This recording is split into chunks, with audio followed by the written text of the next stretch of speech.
Howdy, welcome to the Mays MasterCast. I'm your host, Ben Wiggins. It is a beautiful, brisk day in Aggie land, and we are fired up for today's discussion. Tony Brown is an Aggie MBA grad and a facility manager for the Church of Jesus Christ of Latter-day Saints.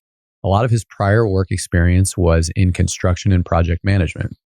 He had the opportunity to teach an online college business class for 4 years at BYU, Idaho, and taught entrepreneurial management to students across the world. He and his wife have 5 children, and she homeschools. He's currently the bishop of his congregation at the Church of Jesus Christ of Latter-day Saints. Let's get into it. We welcome Tony Brown to the show. Welcome back to Aggie land. Yeah, it's good to be back. It's been a while. Can you tell us in a few minutes about your career path? Looking at your LinkedIn tells a pretty interesting story on its own. Yeah, I think that my path is not one you would plan, and it certainly isn't one I would have signed up for at the front end. I did construction management at BYU, and after that, I ended up kind of starting my own business and doing some remodel work of various sizes with some project management, just a variety of things that were giving me some good experience. And there was a particular leader who I have a lot of respect for who was speaking to a group of men named Gordon Hinckley. Mm-hmm. And he said, "Gentlemen, you should, if you are able, you should go get more education." And I just had this really strong feeling that he was talking to me, and I was like, "Okay, I better listen to what he's saying." And so that's what led me to apply to Texas A&M MBA program. I started the application for the BYU MBA program, and I came down to campus and came to a football game, actually, and I guess I had a good enough experience. I didn't even bother finishing that app to go back to BYU. That one always seems to be the clincher. I think they won that weekend, so that didn't hurt. Yeah. But after A&M, I did some project management work in light commercial and remodel work. It was actually my dad's company, and I finished December of 2008. And so we all know that the economy just fell off a cliff the middle of the next year. And even though I was working in a family business, there wasn't any more work to do. If there's no projects, there's no paycheck. Right. And so just through a series of unexpected events, I ended up living in Arizona. I had met my wife in that time frame, so she took a risk on me and married a guy that had a degree but no job at the time. And I found out I was underemployed for a while. I was at a big box retailer, working in the hardware department, selling drills basically part time, and it was rough. Yeah. So you think you're going to go to an MBA and it's going to pave your streets in gold, and sometimes you get some unexpected twists and turns. No question. But between coming back from that, I improved my employment situation, and then an opportunity opened up that brought me back to Texas. I got my first position where I'm at now.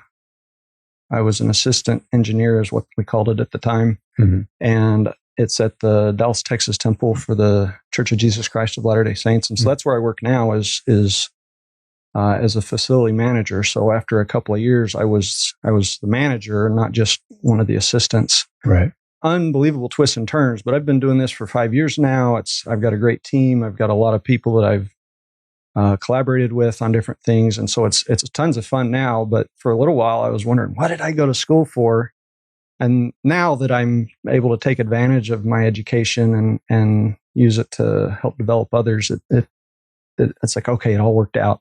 Yes. And as you've moved forward, what do you think are the biggest benefits to a more indirect career path? I think one piece of it is it gives you a better understanding for when others are facing challenges. I feel like when you go the indirect route, you realize that, well, maybe other people are in the middle of their indirect route too. And I have a little bit of responsibility within my congregation that I go to church with, that I try to help others along the way as well. And I see some of the problems that they're facing, and I try to recognize, okay, this problem is probably temporary, just like mine were. Let's see if we can figure out a way forward. And so I think that indirect route has opened opportunities for service, which is kind of nice. That's great.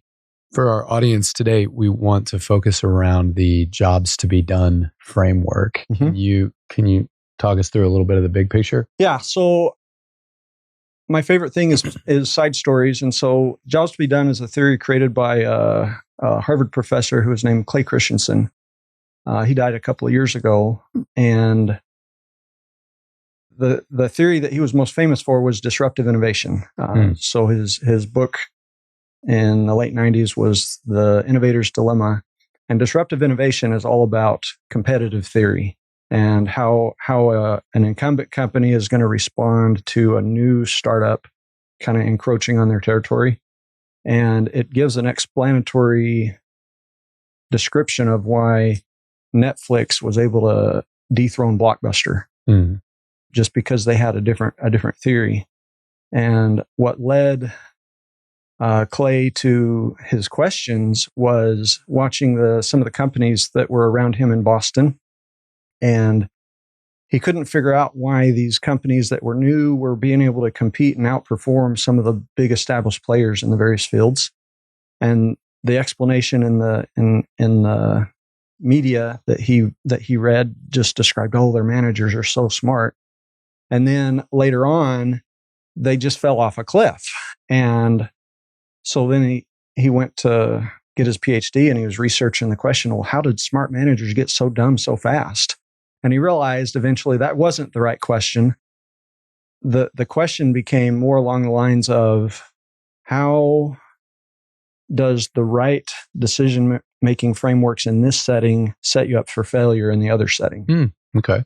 And so focusing on some of the things that we hear about in business school, return on net assets and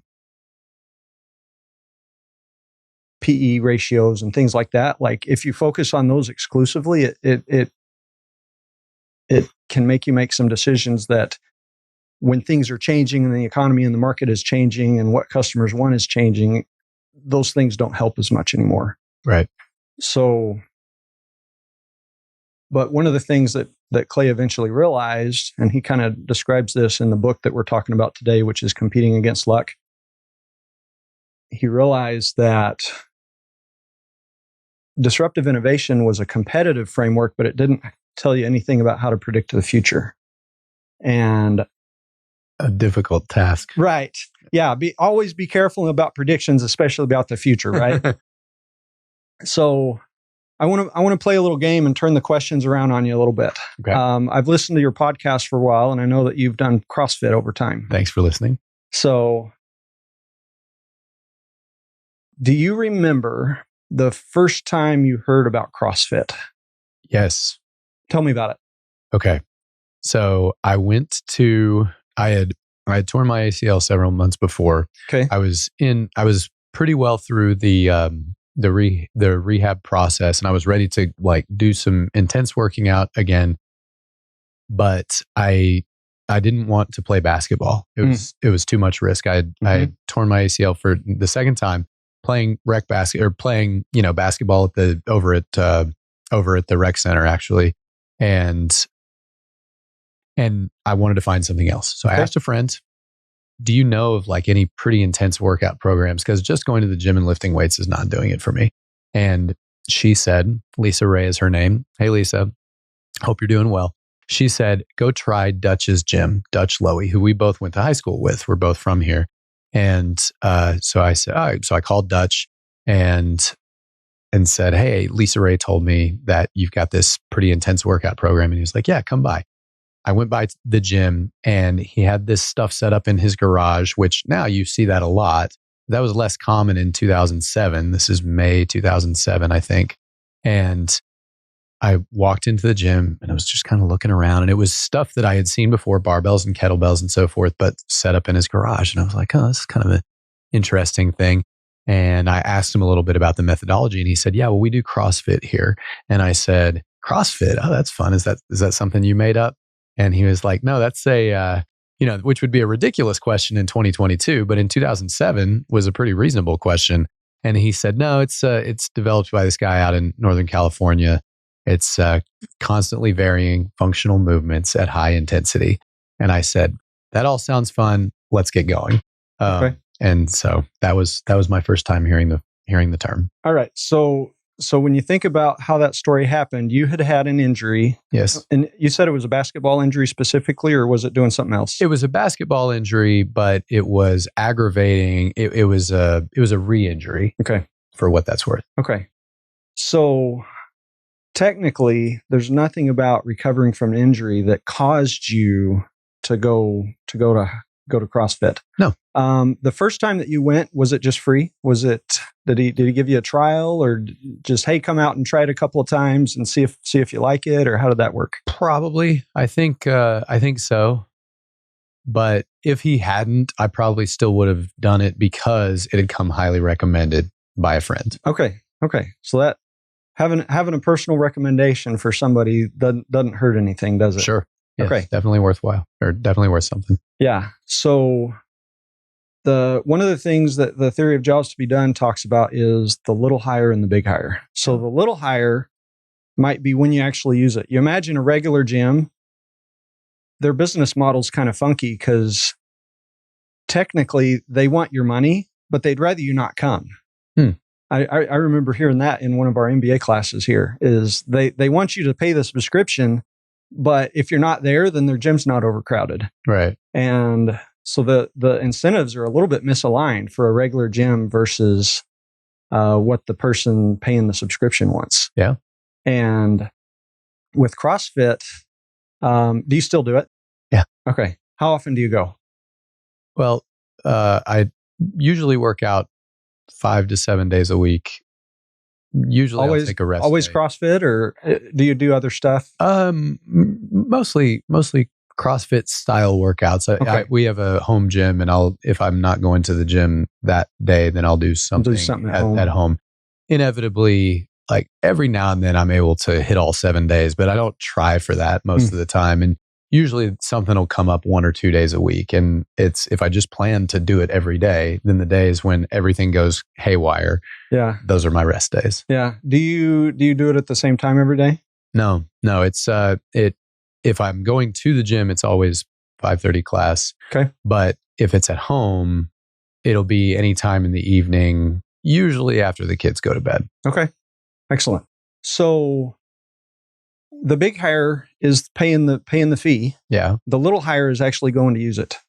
I see that exemplified with my kids at home. We've got 5 kids, 10 and under, and somebody will do the big hire. We'll give them a Christmas or birthday present, or somebody else will. And then the little hire is, do they actually use it? Do they play with it, right? Yeah.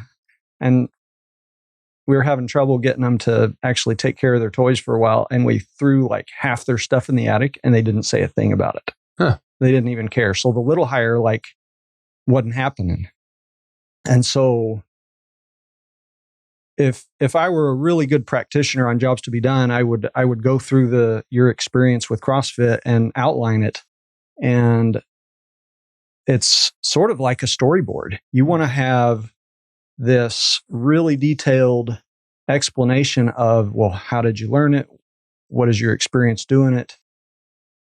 But you notice that there's nothing about, well, as a former college athlete, is there anything about that causes you to do CrossFit? Not necessarily. The desire for something challenging is definitely part of it. And it for an hour a day, it replaces the competitive sports thing. As a retired athlete, it was really hard letting go of that. And eventually I just decided I'd rather not. Yeah. I want to go, it gets a little existential sometimes, especially when I'm working out at home on my own in this dimly lit garage. Like there's a little kind of Rage Against the Dying type of thing that sort of shows up there. But. Yeah. So one of the things that this story exemplifies is that there's at least 3 pieces of either a service or a product or whatever that causes us to pull it into our life. So there's the functional piece. Right. Functionally, you wanted a really intense workout. Yes. But there's also a social and emotional piece. Okay. Do you think you could, if you didn't do CrossFit, period, do you think you could push yourself at home as well as you do when you're going to the gym with your friends? No. It's when I work out at home, There's definitely, and I think some people who prefer to work out on their own, runners, are often this way, but not always. For some people, it's easier to push it when they're by themselves. For me, the opposite is true. To me, the perfect version is for those 25 minutes during the Metcon or whatever it is. You just want to beat everybody. And then after it's over, whoever actually won doesn't matter. Right. It's just sort of the competitive piece of it that only shows up for those 20, 25 minutes, and you just want to crush everyone. And then it's over. Yeah. And you leave it at the door. Yeah. Yeah. So a big piece of jobs to be done is understanding the functional and the social and the emotional piece. In different settings, those are going to look different. So you mentioned runners. Before we started, I mentioned that I run. I run about 20 miles a week. Right. And mostly alone, and mostly in the morning. And so I've got a light and a route that I do that I know is safe and all that. And but it's very personal and individual, because finding other people that want to run at 6 a.m. is a little bit rare. Yeah. And so basically, once you figure out the social, emotional, and functional pieces, you got to realize that it's tied to a particular setting. There's something about the situation you find yourself in that causes you to want to do a particular thing. So another piece of this jobs to be done theory is the kind of data you want to collect. The typical marketing data might include things like, how old are you? How much do you make? What shoe size do you wear? What kind of car do you drive? But hearing just your explanation of CrossFit, none of that stuff has really anything to do with why you pull CrossFit into your life. Correct. And so the typical data we get is usually stuff we grab because it's easy to measure. Because it's really easy to see, somebody's this old, and somebody went to this school, and somebody drives that kind of car, and they make this much income. Like, those are really easy to measure. But one of the things that I feel like I've found in life is that the stuff that is easy to measure doesn't always have much predictive power. And so instead of 5 or 6 data points on 10,000 people, I might want to have 200 data points on 10 people. And that might tell me a little bit more. One of the things that, when you talk about how to measure and what to measure, most of the time somebody has a really good idea on a job to be done when they first start the business. Okay. Because there's no data. So they're so focused on the job. Yeah. So I think it's Reed Hastings that started Netflix. Does that sound right? Yeah. Let's pretend I know what I'm talking about. Yeah. I do that all the time. I pretend I know what I'm talking about. Sure. Reed Hastings. So, assuming I'm right on that, he had an experience where he lost his movie or rented from Blockbuster and had these outrageous fees. They charged him $1 gazillion. Yeah. And that's those days. And that's how Blockbuster made their money. Yeah. And he said, this is dumb. I have an idea for a different business model that'll get rid of this problem. And so he started out mailing discs. And the way he tested his business model is he got a little cheap envelope, slapped a stamp on it, and mailed himself a disc. And then he threw it in the player and see if to see if it actually works. And it did. And so he said, okay, we're onto something.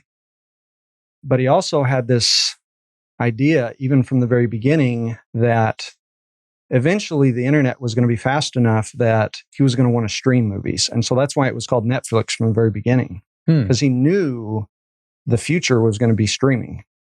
But if you look at that initial business model with the discs, somebody might have a subscription for like 3 discs a month.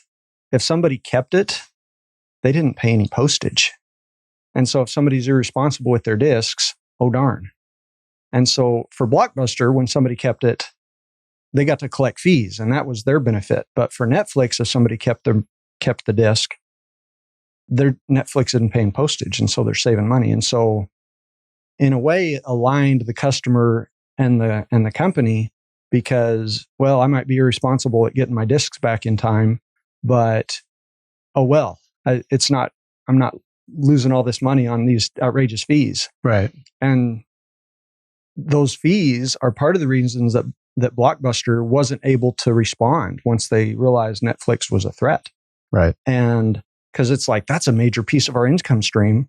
And the other problem they had is they had all these stick and brick assets, all of those buildings all over the country. And you can't look at those buildings and say, oh, let's ignore all those buildings. You get into sunk cost fallacy right there. Sure. These buildings are an albatross that are going to keep us from being successful later. But it just didn't help them make good decisions. Yes. Importantly, though, the fundamental problem with the sort of late fees as one of their primary revenue drivers is what you alluded to earlier, the fact that the customer actually doesn't like that element of the transaction. And so I would venture to say that whoever was in charge at Blockbuster, and it's easy for us to look back in hindsight and say they should have known. Absolutely. But it's way easier. But nevertheless, I would have been nervous from the day I walked in the door if one of your primary revenue drivers is something that the customer doesn't like. Right. Because they are trying to find a way to fire you. Yeah. And that's another piece of jobs to be done is you've got the big hire and the little hire. You've also got the big fire and the little fire. Sure. So you imagine somebody who, and this is a story that's in the book, Competing Against Luck, but you imagine somebody whose mattress is lousy and they're having a lousy night's sleep, and then they realize, oh, when I'm in the hotel, I'm fine. Every time they're home and have a lousy night's sleep, it's like a little fire. And then the way that they describe it in the book, they show up at Costco and they're about to go check out and they walk past the mattresses at Costco. Yeah. And it's like, oh, I'm going to buy a mattress. And it looks like an impulse buy. Right. But it really wasn't. If you get the whole story, he's been having a lousy night's sleep at home for 2 years. Yeah. And what looks like an impulse buy is actually something that's been stewing for a long time. And so all those little fires across time where he's not sleeping well has built up and is like, oh, Costco has a really good return policy. I can feel the mattress because they've got the little box you can pull out and poke it, and oh, that's really soft. And then they suddenly, I'm going to go grab the extra cart and slap that on there, and we're getting a new bed. Yeah, and salespeople tend to give themselves a little too much credit and a little too much blame sometimes as well because of what you just described. Like that, yes, people buy based on feel, like how you make them feel. All that stuff matters, and you have to deliver as a salesperson. You have to get the questions answered. You have to deal with objections or stalls or what have you. But often it's an evolution that then sometimes leads to a revolution. Yeah. Yeah. You might ask this question in a little bit, but if you look at your personal life, like there's all kind of stuff that you hire and fire. Since my wife reads this book with me, sometimes I'll talk to her about, what do you want me to, like, what are you hiring me for right now? So she stays home and homeschools the kids. And sometimes I'll come home and say, oh, there's a sink full of dishes, and I'll start doing dishes. And she might say, I don't need that right now. I can do dishes. Get over here and talk to me because I need to talk to an adult for a little while. Yeah. So just that communication that I have with her, it helps me understand what she's hiring me for at a particular time, and it might change. And just that constant communication is pretty important to be able to understand what she actually needs from me at a time. My understanding is that as a husband, the job we're frequently being hired for is to hear about the day. It could be, and if we can have that communication enough to, do I need to fix anything? No. Okay, I'm just listening. That's good. And sometimes that really is all we need to do. What's been the most rewarding moment for you with this theory top of mind? One of the things that gets me excited, I mean, my job is a facility manager, and I kind of imagine an organization that's not great at preventative maintenance, which is a big part of my world right now. Right. And choosing what to measure matters a ton. So if you're lousy at preventative maintenance, which is the tasks that you do on a varied basis, depending on the equipment, to extend its life and to save money long term. You might just want to measure something like, are your preventative maintenance work orders closed on time? And the problem with that particular measure is it doesn't really tell me, is this going to save me money long term? All it does is it tells me that I'm doing my stuff on time. It doesn't tell me if my work orders are designed well so that they're actually going to do what I think I'm hiring those work orders for. Right. And so you basically need to figure out how to measure, how do I design a work order that actually extends the life of my equipment and of my facility? When you figure out how to measure that, yeah, you do still care about if your work orders are closed on time, but the thing you care about more is, are your work orders designed well in a way that's actually going to do something? Yeah. Okay. Is there a unifying theme to your learning in adulthood? Because it seems like this is an important part of your learning framework, but what does the rest of it look like? So I run a lot, and so I love headphones and 1.5 speed on books and podcasts and things like that. And so I consume a ton of audio content just because of during your runs. During my runs. Okay. And so that's one reason I can hire running, is because other than the cars driving by me on the street, I don't have any interruptions to listen to all this stuff. I actually re-listened to the Competing Against Luck book like 3 times in the last few weeks, just to, let's get that in my brain so that I've got it pretty fresh. Sure. So I think what really motivates me is trying to figure out the why on things. So why is an effective leader an effective leader? Like, what is it that a leader does to make their team better? That's been a bit of an obsession for me lately. Why does my boss care about certain things? And so I actually use Job to Be Done in work, just thinking about my relationship to him. What can I do that actually meets his job? Like, yeah, they care about these different measures, but what can I do to take a load off of his plate? And another thing I think about with leadership is, how can you motivate people to do what they technically already want to do anyway, but they don't feel capable of it. Sometimes I have opportunities to meet with youth or adults at church, and I try to help them make progress in their life. And when you help them make progress, you're understanding the context of their life and what they have in their life and what their goals are, and you try to ask the right questions so that they pull the right things into their life that'll help them make progress. I've found that if I say, hey, you ought to do this, that's less effective than letting them find it out for themselves. And so just this, I feel like there's all these great ideas and great truths and great principles out there. And so all the different books that I read and listen to, I try to see, okay, are they interrelated? Do they contradict each other? Do they draw from the same well? And so just as I do that, I just feel like it's fascinating to try and figure out all the different angles that people come at what's true and how you kind of shape and lead the world. Mm-hmm. Yeah. And, alignment of incentives, kind of like we touched on earlier. And I think expectancy theory and what you're talking about is basically a form of, or a riff on expectancy theory. And I think that's, and the other thing about leadership is, man, it really, really makes all the difference if people know that you care about them and what they want, and which kind of ties back to expectancy theory as well.